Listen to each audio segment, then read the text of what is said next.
আমার সন্তান ওর জন্য তো ইচ্ছে করে খা কিছু ভালো করে না।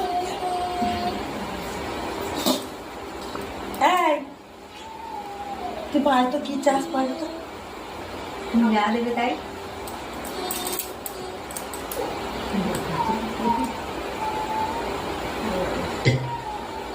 যেটা দেবে সেটাই সন্তুষ্ট হয়ে নেবো। মার কাছে ওষুধটা নিয়ে নিবি। হ্যাঁ নেবো না।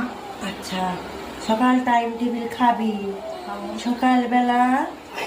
আর বাবা তোর বউ কি খেতে বলেছিলাম সকালবেলা ভিজে ভিজে খাওয়াসনি কেন? আমি বলেছিলাম কিশমিশ কাজু বাদাম কাঠবাদাম চিনি বাদাম সব ভিজিয়ে খেতে বলেছি তোর বউকে। করিসনি কেন রে তুই? আই লাঠি আমি এই সব কাঁচা কাঁচা খেয়ে নিচ্ছে।